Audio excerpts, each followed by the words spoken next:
Армысыздар, қадірменді көрермендер. Эфирде сіз не дейсіз хабары. Өздеріңізбен мен Нұрдос Сенбек. Ал бағдарламамыздың кезекті санын қоғамның дамуына басты кедергі келтіретін бармақ басты көз қысты әрекеттер, яғни сыбайлас жемқорлық және оның алдын алу мен күресу жолдары жайында әңгіме тарқатпақпыз. Құрметті қонақтар, студиямызға қош келдіңіздер. Енді алғашқы сұрамды Нұрлан мырза өзіңізге қойғым келіп отыр. Жемқорлықпен күресуден бұрын оның алдын алу, осында қалай түсінеміз? Өзіңіз толық тарқатып берсеңіз. Рахмет. Енді алдын алу шаралары дегеніміз ол жалпы бірнеше бағыттың жиынтығы деп ойлаймын. Оның ішінде бірінші мәселен норма шығармашылық. Ол да өзінен бір алдын алу шараларын біріп табылады. Мысал үшін жазаны қатаңдатқа сайын біреу сол жазадан қорқып, сол құқық бұзушылыққа бармаудың әдісін іздейді. Екінші жолы ол әрине, мен ойлаймын, мына сыбайлас жемқорлық болсын, жалпы құқық бұзушылық болсын, оны жасауға мүмкіндік бермеу, яғни сондай жағдайлар жасау, мүмкіндіктерді жою жасауға. Бұл да бір бағыттың бірі, бұған тыңғылықты жұмыс қажет. Мынау әсіресе шешім қабылдау кезінде мынау бұрмалаушылықтарға әкеп соғатын бір механизмдерді жою арқылы алдын алуға болады. Үшінші бағыты ол әрине, мен ойлаймын, ол мәдениет, білім, тәрбие беру. Яғни өзіміздің қабылдаған заңдарымызды, қоғам орнатқан, былайша айтқанда, мәдениет этикалық нормаларды сақтауға, соны ұстануға дағдыландыру. Яғни жемқорлықпен күресудің мәдениетін қалыптастыру ғой, сіздің айтпағыңыз. Және бір айта кететіні, әрине бұл алдын алу шаралары бірден нәтиже беретін мәселе емес, ол ұзақ мерзімді кезде қамтиды. Ол өйткені жалпы көпшіліктің іс-әрекетіне байланысты болғандықтан. Жақсы, енді адамдарды жалпы пара беруге, болмаса мөлшерден тыс сыйақы беруге итермелейтін нендей жағдай екенін арнайы психолог маман келіп отыр, өзінен сұрап білсек. Негізінде біздің қоғамда қазіргі үлкен жайлап бара жатқан үлкен мәселе бұл. Кереметтей айтарлықтай бұның біз мемлекетіміздің заңдық нормаларын бәрін сақтай отырып, бір-бірімізбен қоғаммен қарым-қатынас жасаған кезде адами факторлардың бәрін жоя отырып, заңмен қағаз жүзінде белгілі бір нормалар сақтай отырып жұмыс жасағанымыз жөн. Әрине ол Әл-Фараби бабамыз айтқан, біз қоғаммен емес, ұрпақпен бірге өмір сүруіміз керек деп.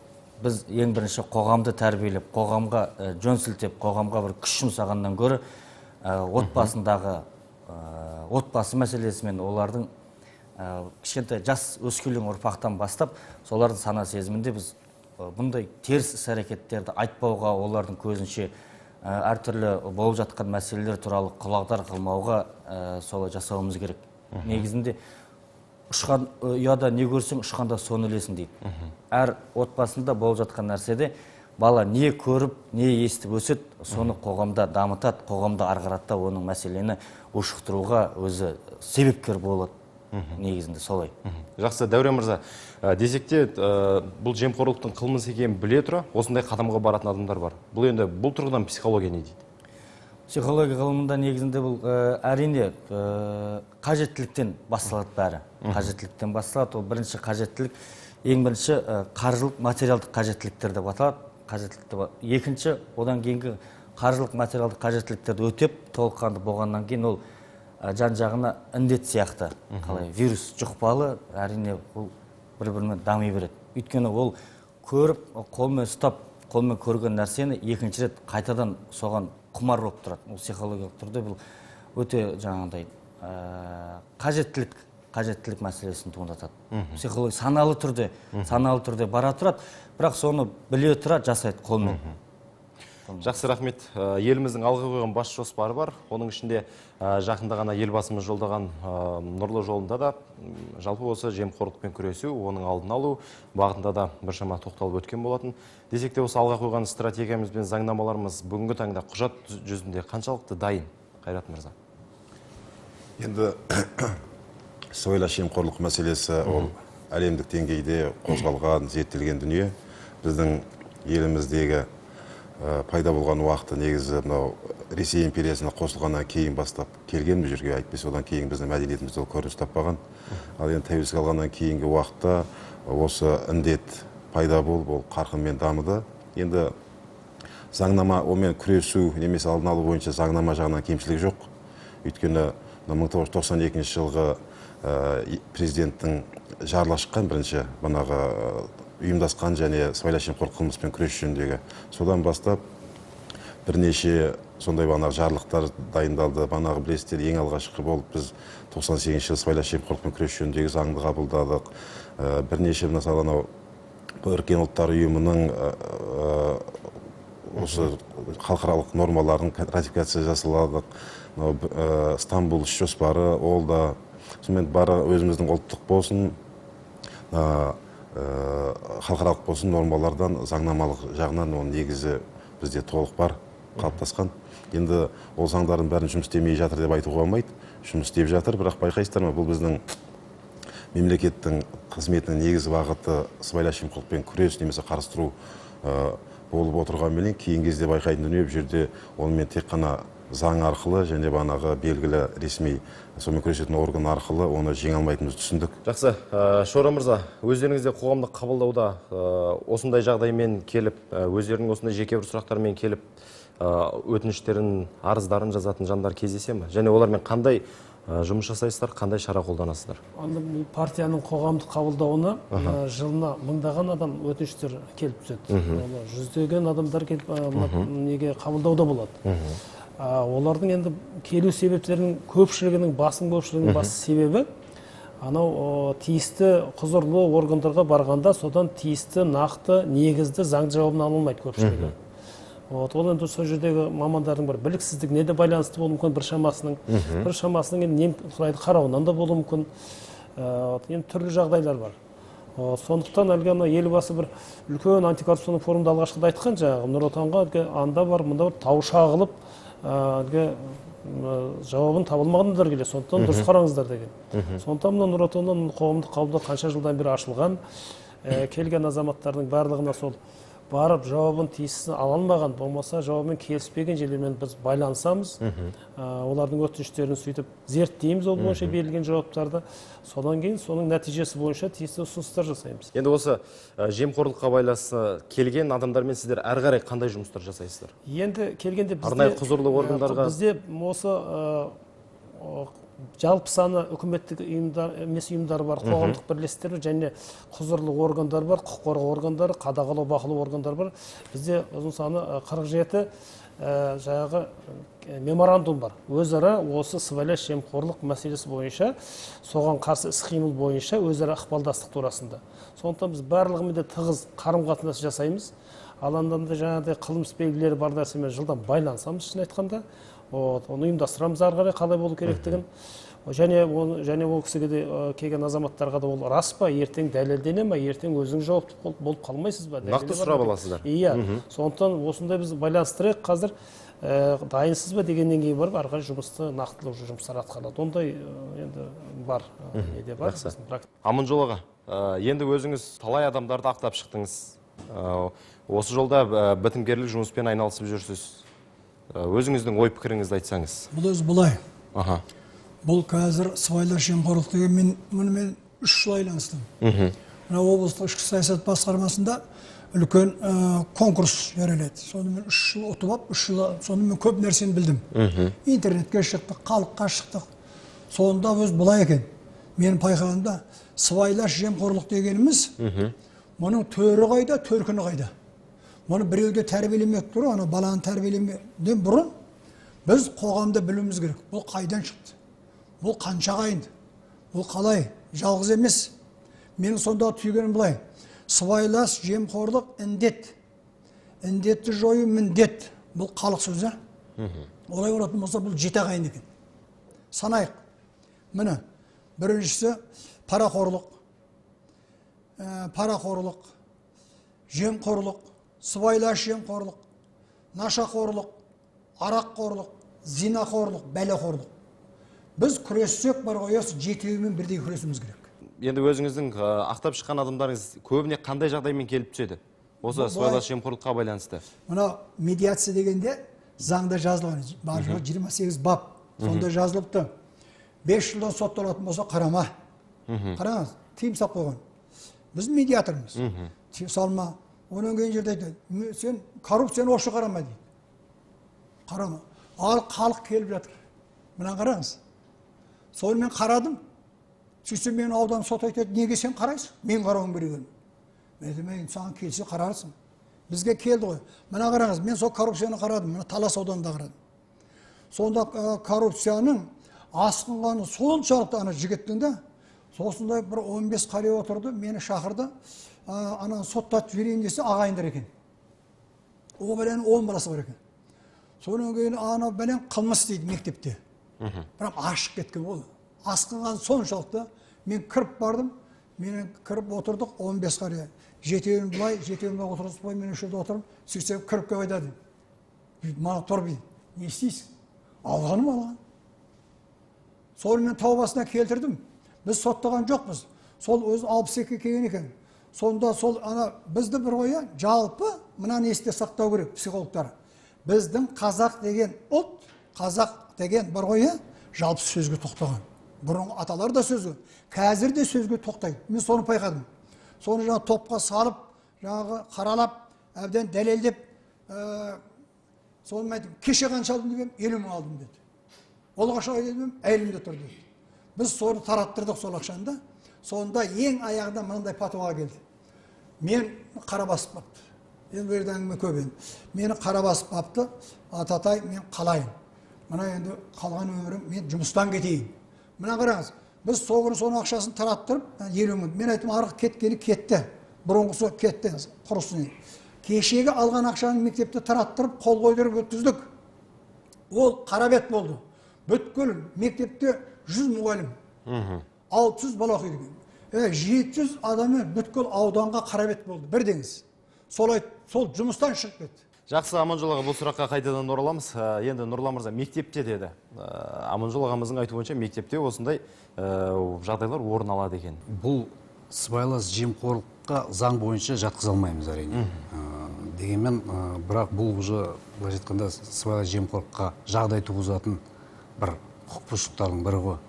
Өйткені сол жерден мынау бағанағыдай алып, беріп, жинап, үйреніп қалған адам ертеңгі күні сол мемлекеттік бағанағыда билікке, болмаса бір билік функцияларына жеткен кезде сол мінез құлқы арғадай өршігеді деп ойлаймын.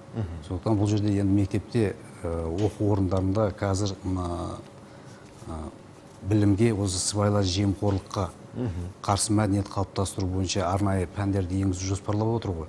Осы тұрғыда бұл оларға сыбайлас жемқорлықтың не екенін үйрету емес, жалпы оған апармаудың жолдарын үйрету. Адалдық, әділдік деген сияқты бір сондай ұстанымдарды сіңдіру бойына.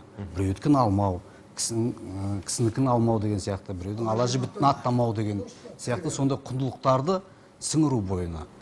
Сонда ойлаймыз, бізде мынау қоғамда жайлап біртіндеп тазара бастайды. Яғни тағы да заң. Тағы да ойқұшылы мүмкін деген сияқты заң бұзушылық әрекеттерге бару. Бес бірде емес, біреу тоқтайды әрине, бірақ қалған төртеуі тоқтамауы мүмкін бұндай. Ондай жағдай орын алуы мүмкін. Сондықтан заңда қарастырылған бағанағыдай жауапкершілік ол орын алу керек. Жауапқа тартылу керек деп ойлаймын. Жақсы. Бізде бір нәрсе жетпейді. Заң жоқ. Бізде заң өте піскен, керемет заң шықты. Бізде бір нәрсе, бізде бір жариялық жоқ. Жариялық жоқ. Ана тәрбиеде отырғанымыз дұрыс. Баланы санасына құяйық деп. Мәселен бір қоя, революцияға дейін бізде ақындар бір қоя, болыстың, бидің, қанның тура бетін айтады екен. Сүйінбай ақынның айтқан сөзі бар, Тезек төреге. Кіріп келгенде Тезек төреге айтқан екен. Әй Тезек, қарамысың, төремісің, жемесең ұрлаған ет, өлемісің. Мұны көрдіңіз ба? Сол адамдар, біздің бар ғой, жемқорлардың барлығы, сол кездегі, сол қоғамдағы жемқорлар ақыннан қорқатын болған. Бүгінде ақындарымыз біздің айтады, тек қана бас қосқан, бас қосып бір үлкен неде ғана айтылады, айтпесе бір қоя халықтың ішіне шығып, бетіне жүзіне орай айтатын бізде ақын жоқ. Бір Құлыншақ деген ақын болыпты, Босфон сонда айтқан екен ақын. Құлын болғалы тай болмадың. Қанша елден жесең де бай болмадың. Мынаны қараңыз. Адамның бетін жыртып, осынша адам отырады ғой, мен айтамын, 500-400 адам отыр жағы. Сол елдің алдында ақын деген бар ғой, барыңды жоғыңды тартып жіберіп, пердесін жұлып алған кезде оны қайталамайды. Ол екінші ол істемейді, істей алмайды да. Өйткені қанша халық естіп отыр. Жақсы, рахмет. Жариялықта керек. Біздің студиямызға енді жоғарғы оқу орнының студенттер келіп отыр екен. Енді жастардың бұл тұрғыда өзінің ойын, пікірін тыңдайық. Ерғали. Рахмет. Қазір сыбайлас жемқорлық деп жатырмыз ғой, ол қазір қоғамдағы үлкен мәселе, соның ішіндегі жастардың арасында да белең алып отқан іс-әрекет болып отыр. Себебі мәселен қандай іс-әрекеттерді айтуымыз керек? Оқу орындарындағы кейбір жастардың немқұрайлы қарау сабаққа және соны жеңіл жолмен жаба салу. Және бұл жерде енді барлық жастар жаңағындай іс-әрекетке барады деп айта алмаймын. Себебі бір құмалақ, бір қарынбайды шірітеді. Көпшілік психологиясы деген бар. Қанша тырмысып оққан жастардың арасында бір адам ғана жаңағындай кері іс-әрекетке барады. Сендер неғып оқып отырсыңдар, сендердің іс-әрекеттерің дұрыс емес, оданша былай жаба салған дұрыс. Енді отырған ана балада сұрақ туындайды. Мен өстіп күні-түні оқығаным дұрыс па? Әйтпесе балды жеңіл жолмен ала салғаным дұрыс па дейді. Және енді санасы тәрбиемен жаңағындай ұшталмаған жастар сондай іс-әрекетке көшіп жатыр. Сондықтан енді тағы бір бұл жерде мәселе жастардың өз мамандығын сүйіп түспеуі бұл жерге. Мысалы, әке-шешесі мынаның гранты бар, мынаның ақшасы көп деп сол арнаға бұрғандықтан жастар немқұрайлы қарайды. Соның әсерінен жаңағындай қасындағы жүрген жастарға еріп, сондай іс-әрекетке барып отырады. Енді жалпы айта кететін болсақ, бұл бағана аталарымыз, көкелеріміз бәрі айтып отыр, тәрбиеден бастап алу керек. Мысалы, мектеп қабырғасының өзінде бізге мемлекеттің мүлкін дұрыс пайдалануға. Мысалы, біз оны мемлекет беріп отыр, ол біздік емес, яғни эгоистік көзқарас қалыптасып кеткен. Әркім өзін ғана ойлайды. Демек, бұны біз тәрбиеден дұрыстауымыз керек. Ал жастар ол ертеңгі Қазақстанның болашағы. Әрбір жас, мен бүгінгі білімгермін, ертеңгі маманмын, ертеңгі анамын, ертеңгі әкемін деп сондай тәрбиемен сусындалатын болса, және өзінің мамандығын терең оқитын болса, ол ондай дүниелерге еш мойын бұрмас еді. Жақсы. Ерғали, бірақ жоғарғы оқу орнында өзің айтқандай жағдайлар кездеседі. Қайрат мырза, бұған не дейсіз? Енді Ерғалидің өзі де дұрыс айтып отыр. Ол енді көзқарас қой, мысалы біздің күресетініміз де сол балаларды қазір барлығымыздың де біз мысалы мектеп адам шығарып береді, біз сол адамнан маман жасаймыз да. Маман жасаймыз, сол маман ары қарай ол рөл ойнайды. Мысалы өз мамандығына қарай бағанағы адам тағдырын шешеді, адамның денсаулығын шешеді, басқа шешеді, жауапкершілікпен қараймыз да. Енді сол бес саусақ бірдей емес шынымен. Біз сол балалардың барлығын дұрыс маман болып шықса дейміз. Соның ішінде құлқы жоқ балалар болады. Сол құлқы жоқ балалар, оқыс келмейтін балалар сондай әртүрлі жолға барғысы келеді. Бірақ оған бір заңның ыңғайы бар ғой, ол 60 сағаттан артық сабақтан қалса оқудан шығады, басқа. Бәрібір түбі жақсы болмайды ол. Қазіргі кезде оған түгел баға қоюдың бәрі электрондық жүйесі, емтихандардың бәрі қазір оқытушы қабылдамайды ғой қазір. Екеуінің ортасында контакт жоқ. Емтиханды бөлек бөлім қабылдайды, компьютер қабылдайды. Сондықтан бәрібір сондай заң бұзушылықпен, басқаша жолмен, жеңіл жолмен бағалам дегендердің оған қойылған тосқауы көп. Бәрібір ол оқуды бітіріп шығара алмайды. Көбі бітіріп шыға алмайды. Бәрібір ол кішкене босаңсығанменен жүйені көргеннен кейін бәрібір өзін өзі тәртіпке келтірмесе, ол мамамда болып шыға алмайды, бәрі дипломын ала алмайды. Өйткені бұл салада да түгел реформалар жүзеге асып кеткен. Түгел бізде қазір екі субъекттің ортасында контакты жою ғой. Сол контакты жою кредиттік оқыту жүйесі бойынша біздің Қазақстанның барлық оқу орындарына кіргізілген. Бағаның қоюдың электрондық жүйесі кіргізілген. Бірақ Ерғалидің айтқанын жоққа шығара аламыз ба? Ерғалидің айтқанын мен жоққа шығармаймын. Өйткені ондай балалар бар екені бар ол. Бар екені. Бірақ байқайсыз ба Ерғали? Олардың көпшілігі қазір оқу бітіру мүмкіншілігі қиын болып тұр ғой қазір. Олар міндетті түрде бұрынғыдай шеше салмайды. Ол летний семестр, жазғы семестрге қалады. Жазғы семестрде сол құлап қалған пәніне қайтадан ақы төлейді, қайтадан оқиды, қайтадан тапсырады. Бірақ сонда ең тиімді нәрсе дұрыс оқып, уақытында дұрыс тапсырған тиімді нәрсе екенді ыңғайлы сондай болып қалды қазір. Ең тиімді нәрсе оқу. Қазір алушы да беруші де бұл қылмысқа жауапкершілікке тартылады. Былайша айтқанда арандатушылық деген де болуы мүмкін. Кейбір адамдар көп принципшіл адамдар бар, ондайды мысал үшін десең, бірақ дегенмен кейбір қарапайым адамдар өзінің басындағы жеке мәселесін оңай шешу үшін бағанағы айтып жатқандай итермелейді. Сондықтан бұл жерде оны итермелеген үшін де жауапкершілік болу керек шығар. Сондықтан бұл жерде берген адамда былайша жауапкершілігі кем емес, мынау алған адамнан. Бұл мен ойлаймын, жалпы керек норма деп ойлаймын. Жақсы, енді кейбір жандар осы сенім телефонына хабарласып, көрген болған оқиғаны жеткізуге қорқады. Өйткені өзімде жауапкершілікке тартылам ба, өзімде сол қылмысты оқиғаның арасына кіріп кетем бе деген сияқты жағдайлардан көрген нәрсесіне көз жұмып қарайтын сәттерде болады.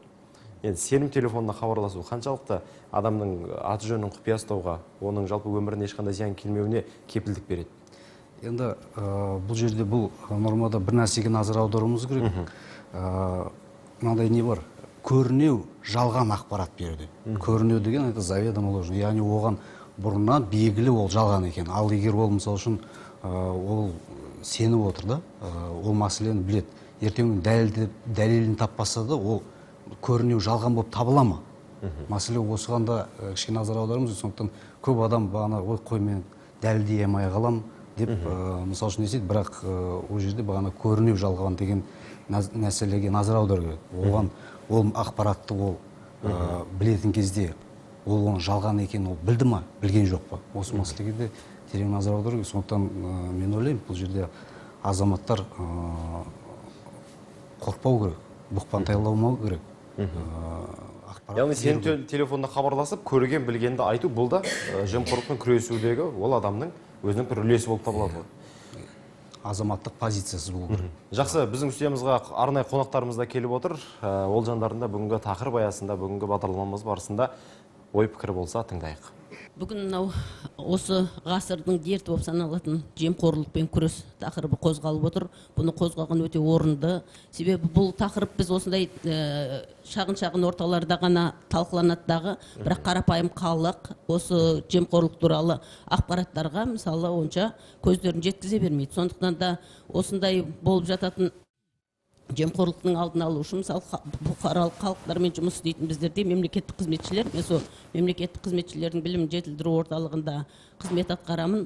Ол жерде біз мемлекеттік қызметшілерді барлығы көбінесе осы заң шығып атады, заң аясында жұмыс жүргізіп жатырмыз дегенмен оны терең және басқа елдерде болып жатқан саясаттарды құлағдар ету мақсатында өткізіліп тұратын мемлекеттік қызметшілермен оқыту орталығында мысалы апта сайын курстар және 3 апталық курстар өткізіліп тұрады. Бұнда арнайы семинарлар, осы жемқорлыққа бағытталған семинарлар өткізіледі. Онда біз тек қана біздің өзіміздің облыста болып жатқан жайттармен ғана құлағдар етіп қоймаймыз. Шетелдерде жүргізіліп жатырған жайттарды да сол мемлекеттік қызметшілердің алдарына, көз алдарына көрсетіп отырамыз. Ондағы мақсатымыз соны көріп, басқа елдерде осы жемқорлыққа байланысты қандай тірліктер жүргізіліп жатыр, оған қандай шаралар, қандай қылмыстарды алдын алуға байланысты қатаң шаралар қолданылатын көзбен көргеннен кейін ол кісілерде сол бағытта жаңағы кішкене өздерінің ойларын түйіндейді және ол алған пікірлерін халықтың арасына барғаннан кейін сол мемлекеттік қызметшілер өзінің қол астындағы, жан-жағындағы жолдас жорасына бөліседі, сөйтеді дағы бұл ақпарат кеңінен тарайды. Армысыздар, енді қоғамдық індет деп жатырық қой, үлкен бір өзекті мәселе. Жаңа өздеріңіз айтасыздар, алушы да, беруші де жауапқа тартылады деп. Осы ортада айта кеткім келеді. Мәселен, қарапайым бір ауылдамыз, мектеп директорымыз бар, өзіндік орны бар. Енді мектеп директоры сыбайлас жемқорлықпен бұрын айналысып келе жатқандағы орта жолда ол кісіге бір резюме түседі алдына. Яғни сол мектепке вахтер болып қабылдаш деп ауылдың тұрғыны резюме тастайды, жұмысқа алыңызшы деп. Ар қипақтап, бер қипақтап, жолын таппайды дағы жеткізеді әйтеуір. Яғни оған пара беру, алу керектігін. Сол арқылы ол жұмысқа тұратындығын. Сөйтеді дағы парасын алады дағы, ол вахтерші жұмысқа кіреді. Бұл жерде мен айтатыным, қарапайым дүниеден басталады да, бірақ та үлкен мәселе қоғамдық. Бірақ та пара алған кезде оның мектеп директорының өзінде көкейінде мынандай бір патриоттық, ұлттық бір қазаққа деген жанашырлық сезім орын табу керек деп ойлаймын. Өйткені қазақта балам жаңа балам деген жұрт болмаса, жұртым деген бала қайдан тусын дейді да. Яғни бұл жерде директорлеріміздің өздері де қоғамда, яғни жұртқа деген бір сүйіспеншілігі болу керек. Жақсы, Шора мырза, не дейсіз көпшіліктің пікіріне? Отбасынан басталу керек барлығы да. Баланы анау әлгі ел боламын бесігінен түзе деген сөз, ол аталы сөз, ол ұлы киелі сөз. Өйткені сол ана отбасынан тілі шыққаннан бастап, санасы пайда болғаннан бастап алған тәрбиесі мынау таза ақпарақ сияқты санасына жақсы жазылады, өмір бойға жазылады сол кезде алған тәрбие. Ал кейіннен мектепке барғанда, университетке барғанда ол сол нығаяды ары қарай. Анан баланың жасы келе жаңағы білімі жетіледі, және тәжірибесі жетіледі. Содан кейін ол сол қасиеті, мынау сыбайлас жемқорлыққа қарсы деген мәдениеті пайда болған отбасында кішкентай кезінде. Сол кейін тек нығаяды. Ол өзгермейді, әрі қарай нығаяды. Егер одан болмаған болса, онда қиындау. Одан өсіп анау талдың өзінде кішкентай кезінде қалай отырғызсаң, сол одан кейін жуандай береді, кейін ешқандай түзете алмайсың. Сол сияқты мынау партияның, Нұр Отан партиясының мынау саяси доктринасында да осы отбасылық құндылықтарға көп назар аударылып отырғаны осы. Және мынау сыбайлас жемқорлыққа қарсы іс-қимылдың 10 жылдық бағдарламасы қазір жүзеге асыру үстінде. Жақсы. Сондықтан осыған көп назар аударады. Негізінде жаңа Шора мырзаның сөзін кішкене ары қарата жалғастыра кетсем, жаңағыдай бала отбасынан бастап жаңағыдай қоғаммен бірге тазартуға біз атсалысуымыз керек деп жатырмыз. Әрине ол дұрыс. 3 жастан 5 жасқа дейінгі баланың есте сақтау қабілеті психологиялық зерттеулер бойынша 1,5 сағат 3 сағатқа дейін ғана созылады екен есте сақтау қабілеті. 6 жастан 7 жасқа дейінгі баланың есте сақтау қабілеті 6-7 сағат. Ал 7 жастан біз мысалы өмір бойына оқуға дейін жоғарғы оқу орнында шығарып салатын кездегі 7 жастан бастап 1-ші сыныпқа барды, толыққанды. Содан бастап баланы кез келген берілген ақпараттың бәрі өмір бойына сақталатын кезең басталады. Тура біз осы кезде осындай кереметтей бір қоғамға бір зиян тигізетін нәрселерді айтып, отбасымызды талқылап мәзмерен болып отырамыз. Ондай нәрсенің қоғамға тигізетін зияны өте ауқымды болып табылады. Жақсы, Дәурен мырза, енді бұл кеселден менің ойымша сананы тазарту керек сияқты. Сана тазарту керек. Әрине бұл жерде біз ұлттық біздің менталитетіміз бар. Қазақ деген өзімізге тән қасиетіміз бар. Біз басқа да мемлекеттермен, басқа ұлт өкілдерімен салыстырмаймыз. Идеология жүргізуіміз керек біз. Халық болып, бірлік болып, ел болып идеология жүргізуіміз. Мысалға әлемдегі ең үлкен жаңағы сыбайлас жемқорлықтың ең төменгі көрсеткіштері мынау шығыс елдерінде, Сингапур, Малайзия деген мемлекеттерде. Неге ол жерде төмен? Ол жерде халыққа үлкен идеология жүргізеді.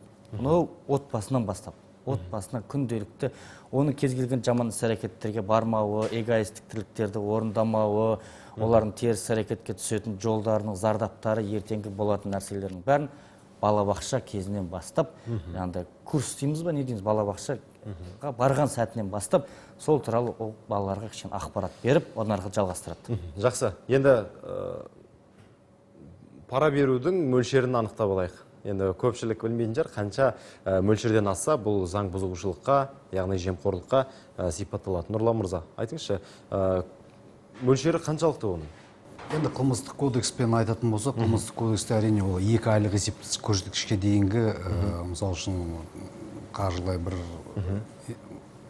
материалдық құндылық, ол параға жатпайды. Бірақ дегенмен ол жерде бір ескертпе бар, егер ол мысалы үшін лауазымды тұлға болмаса, ол алдын ала келісімсіз және бір себепсіз, сондай жағдайда сыйлық алатын болса, 2 айлық есептік көрсеткішке дейін. Ол бірақ тәртіптік және әкімшілік жауапкершілікке соғатын құқықбұзушылық болуы мүмкін дейді деп жазылған. Ал жемқорлыққа сондықтан жалпы мынау сыйлық пен сыйақының ара жігін былайша халықтың ішінде былай ажырату онша мүмкін емес. Жалпы бірнеше критерий бар, былай соны ажырата білуге дағдыландыра алады. Мәселен, сыйлық деп нені айта аламыз? Біріншіден мен қазір сөзімді айтып, мына сыйлық пен сыйақыны қалай ажыратамыз? Оны адамның қайтадан мәдениеттілігі емес, және 4 критерий бар, сол критерий бойынша сараласа болды, сол жеткілікті. Бірінші, беріп жатқан сыйлықтың ниеттілігі қандай? Соған сұрақ қою керек. Яғни алып кеткенде ол менің мына істеп жатқан еңбегімне шынайы бағанағыдай баға ма, жоқ әлде өзім сондай жолды құптағандығым ба деген сияқты мәселен ғой. Екінші жолы оның тәуелсіздігі қандай, тәуелдігі қандай. Сол сыйлықты алғанда мен тәуелді болып қалам ба? Сол адамға ертеңгі күні ол сыйлық берген адам келген кезде оның белгілі мәселесін шешуде мен қандай риясыздық таныта алам ба деген сияқты мәселе. Келесі бір критерий ол еркіндік. Еркіндік. Алғаннан кейін мен өзімді оның былай пікірінен болмаса еркін ұстай алам ба өзі ойым деген сияқты мәселе. Және соңғы ол ашықтық, жариялық. Жалпы алған сыйлығым туралы, егер сіз бүгінгі алып отқан сыйлығыңыз туралы өздеріңіз әріптесіңіз, басшыңыздың, бұқаралық ақпарат құралдардың алдында, болмаса ешбір букпантайсыз барлық қоғамның алдында сол сыйлықты алғандығын жөнінде ақпаратпен бөлісуге дайынсыз ба деген сұрақ қою керек. Егер дайын болмасаңыз, ол бағанада сыйақы екеніне көзіңіз жеткізуге болады. Мінекей, сыйлық пен сыйақының ара жігі осы. Аманжол мырза, өзіңізге бір сұрақ. Енді осындай заң талаптарына сәйкес келмейтін жаңағы сыбайлас жемқорлыққа бой алдырған жандарды сіз ақтап шықтыңыз. Дегенмен де олардың осы жағдайда екі жерді қайталануына кепілдік бере аласыз ба? Береміз, бармайды. Бармайды, өтіп оның төңірегінде бармайды. Өйткені ол үлкен коллективте үлкен неде қаралып отыр ғой. 50-60 адам ортасында қаралып. Ол қарабет. Ол екінші бара алмайды ғой. Оның балалары да бармайды, басқа естіп отырған ел. Бізде айтып отырмын, біздің қоғамда бәрі дұрыс. Заң, бәрі неше бір баптардың бәрі тұр. Бірақ бізде жетіспейтін жариялық. Жаңағы қызым дұрыс айтады. Жиі халыққа шығу керек. Бірақ митинг өткізу керек. Далада тұрып та, мынандай болмайды. Мынауында дұрыс, бұл кетеді шартарапқа. Ал енді жалпы бар ғой, сол айталық, мынаны ұстап алдық. Мына колхоздың бастығы ма, или жаңағы біреу алым сақты да, алғанда қырып алады ғой. Анадан да алады, мынадан да алады, бәрінен алып. Соны алып елдің алдына қойып, соны соттатпайық. Керегіне соттату біледі. Атамыздың сөзінің жаны бар, себебі оны жариялау дұрыс. Себебі біз жаңағындай сананы тазартып, жас ұрпақты белгілі бір дәрежеге жеткізгеннен кейін, оның сол жемқорлықтың зиянын таныту керек. Себебі бағана айтып кеттім ғой, оқып жүрген балалар жаңағындай жеңіл жолды жаңағы балалардың іс-әрекетіне көңіл ауады, бірақ оның жемқор екенінен ол шаруасы жоқ. Шаруасы жоқ. Ол осы бір жолды бір дұрыс жол деп таңдап кетеді. Сондықтан өскен ұрпақты ары қарай соның зиянын айтып таныту керек. Соның негізінде былтыр мысалы 2014-2015 оқу жылының аяғында Жамбыл облысы сыбайлас жемқорлыққа қарсы агенттігінің және Жамбыл облысы еркін пікір қоғамдық бірлестігінің ұйымдастыруымен жемқорлықтың зияндығын насихаттау барысында жастар арасында үлкен облыстық пікірсайыс турнир өтті. Сол жерде өзіміз қатыса отыра, сол жемқорлықтың зияндығын біз оқып біліп көріп, сол жерде пікірталас ұйымдастырдық. Және сондай мәселелерді көптеп қолға алу керек. Сонда жастар жаңағындай санасы қалыптасқан, жемқорлықсыз қалыптасқан жастар жаңағындай дүниелердің зияндығын сол жерде көру керек деп ойлаймын. Жақсы, рахмет. Нұрлан мырза. Бір нәрсеге тоқталып өткім келіп отыр. Енді әрине бағана критериялар бар дегенмен бағана бергенін алу керек деген сияқты мәселеге мен сәл бір не айтқым келіп отыр, қарсылық айтқым келіп отыр. Өтіңіз, ол адам өзінің психологиясы сонда ғой, өзіңізге мысалы үшін біреу кебіс әкеп берсе де, аяғыңыз жыл жүрсіз, сіз ол адамға уже былайша айтқанда көңіліңіз өзгеше болады. Оның келген кезде онда бір көңілінен шығатындай бір мәселе жасағыңыз келіп тұрады. Ол адам психологиясында бар нәрсе. Сондықтан бұл жерде біз материалдық емес, көбінесе рухани бағанада сыйлықтарға назар аударуымыз керек шығар. Қазақта сөз бар ғой, батаменен ел көгереді. Оданша бата сұраса бір-біріне. Міне, сондықтан осы мәселеге назар аудару керек. Материалдық құндылықтарға бағана қанша берсе де бола береді, сонымен қанағаттанамын деген мәселені біз сіңірмеуіміз керек бойымызға.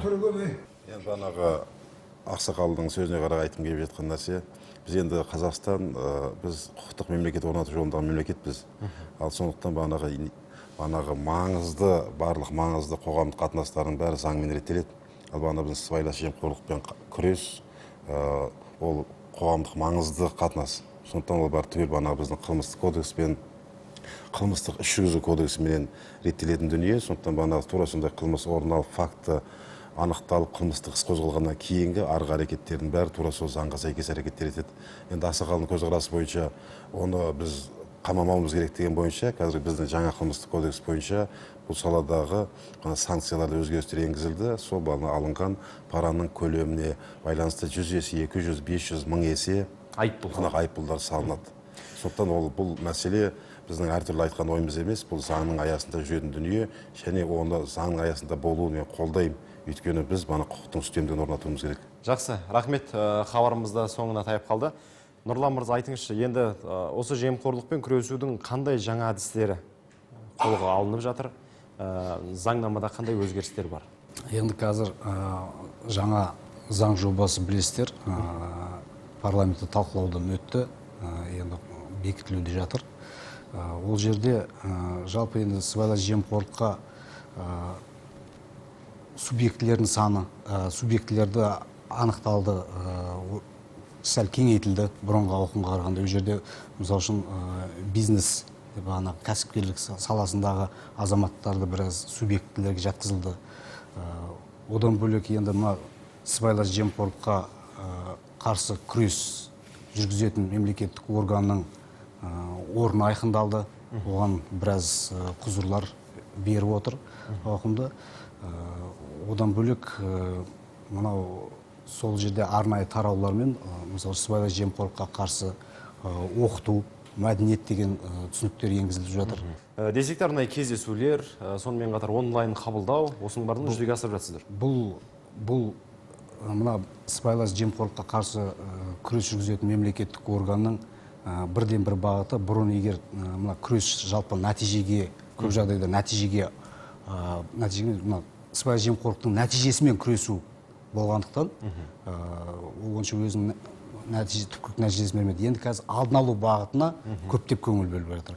Сондықтан мына осы телевизиялық бағдарламалар, бағанағыдай оқыту шараларының бәрі осы алдын алуға бағытталып жатқан дүниелер. Олар біздің сыбайлас жемқорлыққа қарсы іс-қимыл туралы заңда да орын алып отыр.